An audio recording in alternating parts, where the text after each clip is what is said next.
सुप्रभात।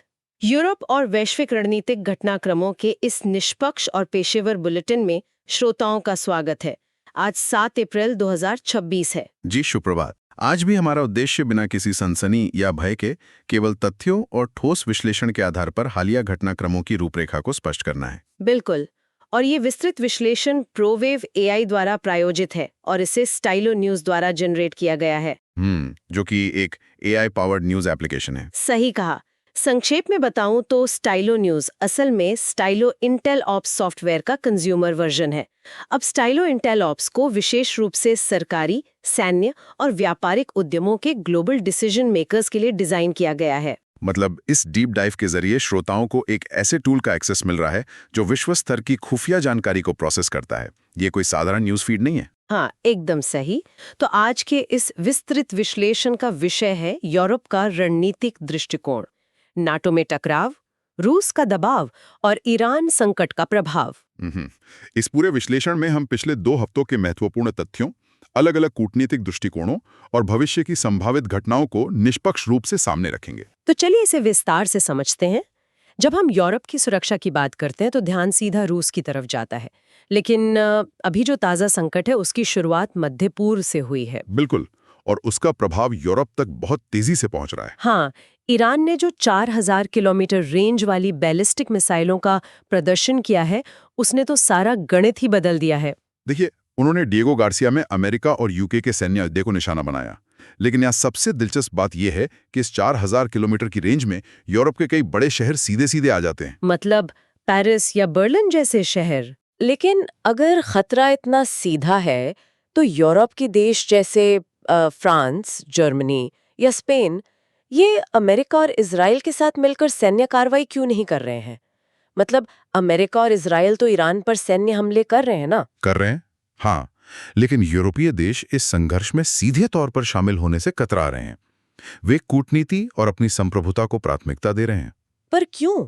इसका कारण विशुद्ध रूप से आर्थिक है। ईरान ने हॉर्मुज जलडमरू मध्य की नाकेबंदी कर दी है। अब दुनिया की ऊर्जा आपूर्ति का एक बड़ा हिस्सा वहां से आता है। तो अगर वहां तनाव बढ़ता है तो ईंधन की कीमतें आसमान छूने लगेंगे। बिल्कुल सही।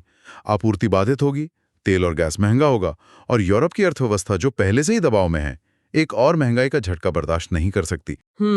ये तो एक ऐसे तालाब में पत्थर फेंकने जैसा है जहां शपाक मध्य पूर्व में हो रही है, लेकिन उसकी लहरें सीधे यूरोप के किनारों से टकरा रही हैं। बहुत ही सटीक एनालॉजी है ये। और इसी हिचकिचाहट ने नाटो के भीतर एक बड़ा राजनीतिक भूचाल ला दिया है। जाहिर है, अमेरिका तो वैसे भी यूरोप के रवैये से नाराज रहता है। हाँ, और अब ये नाराजगी खुलकर सामने आ रही है। अमेरिकी राष्ट्रपति डोनाल्ड ट्रंप, विदेश मंत्री मार्को रूबियो और रक्षा मंत्री पीट हेग्सेथ लगातार यूरोपीय देशों की कड़ी आलोचना कर रहे हैं। मैंने तो सुना है कि राष्ट्रपति ट्रंप ने नाटो को एक पेपर टाइगर तक कह दिया है। कहा ही नहीं, बल्कि उन्होंने नाटो से बाहर निकलने या अमेरिका की प्रतिबद्धता कम करने की चेतावनी भी दे दी है। बाप रे, ये तो बहुत बड़ा बयान है। तो नाटो के जो बाकी नेता है वो क्या कर रहे हैं सबके बीच? नाटो महासचिव मार्क रुटे और पूर्व महासचिव जॉर्ज रॉबर्टसन पर्दे के पीछे गठबंधन को एकजुट रखने की पूरी कोशिश कर रहे हैं, और इसका कुछ असर भी हुआ है। असर हुआ है? मतलब क्या यूरोपीय देशों ने अपना बजट बढ़ाया है? जी, 2025 में नाटो देशों के रक्षा खर्च में लगभग 20% की वृद्धि हुई है। 20%? ये तो बहुत बड़ी छलांग है। लेकिन क्या वहां की जनता इस बात से खुश है? सोशल मीडिया सेंटिमेंट क्या कहता है? सोशल मीडिया पर जनता की राय बेहद ध्रुवीकृत है, मतलब एकदम बंटी हुई है। एक तरफ वो लोग हैं जिन्हें नाटो के टूटने का डर सता रहा है। हाँ, जो अमेरिका के बिना खुद को असुरक्षित मानते हैं। बिल्कुल। और दूसरी तरफ एक बहुत बड़ा वर्ग यूरोपीय रणनीतिक स्वायत्तता के समर्थन में आवाज उठा रहा है। मतलब वो चाहते हैं कि यूरोप खुद की रक्षा खुद करे। लेकिन अगर अमेरिका रूपी सुरक्षा का छाता कमजोर पड़ रहा है तो क्या यूरोप सच में अपना खुद का छाता बनाने के लिए तैयार है, या ये सिर्फ एक राजनीतिक बयानबाजी है? देखिए, अपना खुद का सुरक्षा तंत्र खड़ा करना कोई रातों रात होने वाला काम नहीं है। इसमें दशकों लगते हैं। और अगर हम इसे बड़े पैमाने पर देखें तो जब नाटो इन आंतरिक झगड़ों में उलझा है तो कोई और इसका फायदा उठा रहा है। रूस है ना? एकदम सही। रूस इस व्याकुलता का पूरा फायदा उठा रहा है। लेकिन खुफिया रिपोर्ट्स क्या कहती हैं? क्या रूस यूरोप पर कोई बड़ा हमला करने वाला है? नहीं, रिपोर्ट्स के अनुसार रूस द्वारा किसी बड़े पारंपरिक हमले का खतरा फिलहाल बहुत कम है। अच्छा, पारंपरिक हमला कम है तो फिर खतरा किस बात का है? खतरा हाइब्रिड वॉरफेयर का है और इसे बहुत अधिक की श्रेणी में रखा गया है। Hybrid warfare. हम्म, उह, इसमें क्या क्या आता है? इसमें साइबर हमले, ड्रोन के जरिए जासूसी और तोड़फोड़ शामिल है। रूस खुले युद्ध के बजाय इन टूल्स का उपयोग करके यूरोप को मनोवैज्ञानिक रूप से थका रहा है।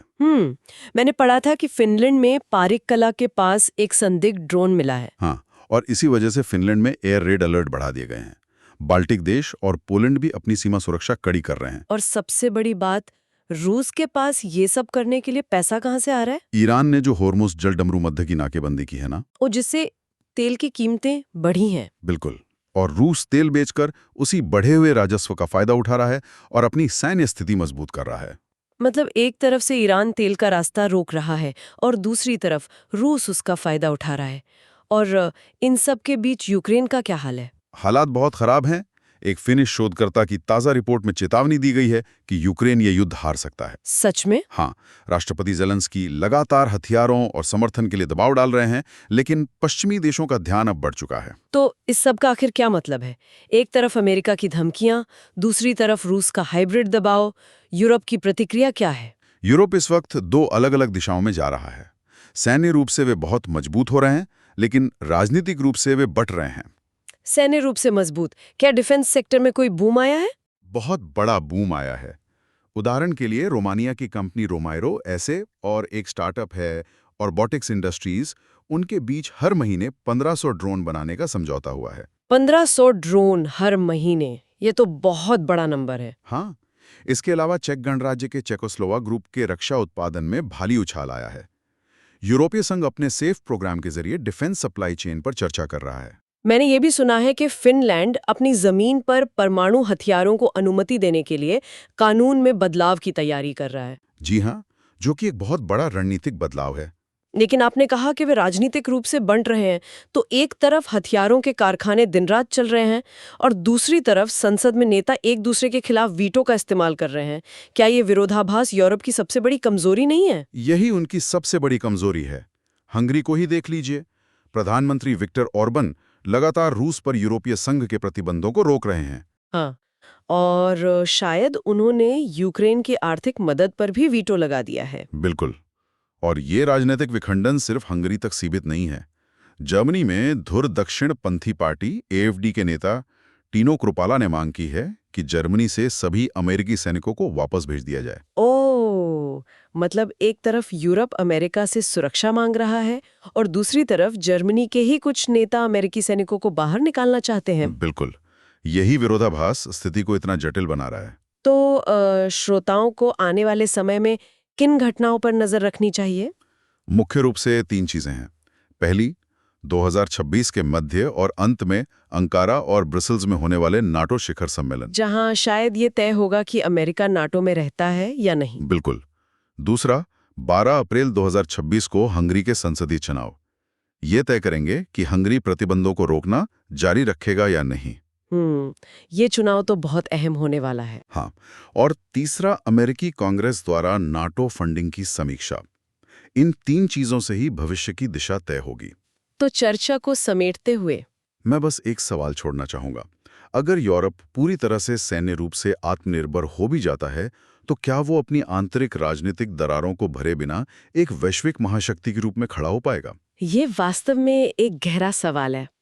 हथियार चाहे जितने भी हों, अगर आपस में ही सहमति नहीं है, तो वो ताकत बेअसर हो जाती है। ये एक ऐसा सवाल है जिस पर श्रोताओं को जरूर विचार करना चाहिए। बिल्कुल। तो आज के इस बुलेटिन में बस इतना ही। आज की इस चर्चा की सभी जानकारियां स्टाइलो न्यूज से ली गई हैं। जैसा कि हमने शुरुआत में बताया, ये एक ऐसा मोबाइल और कंप्यूटर ऐप है जहां लोग पारंपरिक न्यूज स्रोतों और एक्स से अपने लिए कस्टमाइज्ड इंटेलिजेंस स्टाइल ब्रीफ प्राप्त कर सकते हैं। जी हाँ, ये आम लोगों के लिए एक बहुत ही शक्तिशाली टूल है। तो अगर आप भी on demand AI powered news चाहते हैं तो www.stylonews.com पर जाकर सब्सक्राइब कर सकते हैं। खैर, आज के इस विस्तृत विश्लेषण को सुनने के लिए बहुत बहुत धन्यवाद। हाँ, हमारी चर्चा में शामिल होने के लिए शुक्रिया। भविष्य के विस्तृत विश्लेषणों के लिए आपके पसंदीदा विषयों के सुझावों का हमेशा स्वागत है। और हाँ, इसी तरह की गहराई वाली खबरों के लिए अपने पसंदीदा सोशल मीडिया प्लेटफॉर्म पर स्टाइलो न्यूज को फॉलो करना ना भूलें। बिल्कुल। अपना ख्याल रखें और हमेशा सतर्क रहें। अगले डीप डाइव में फिर मुलाकात होगी।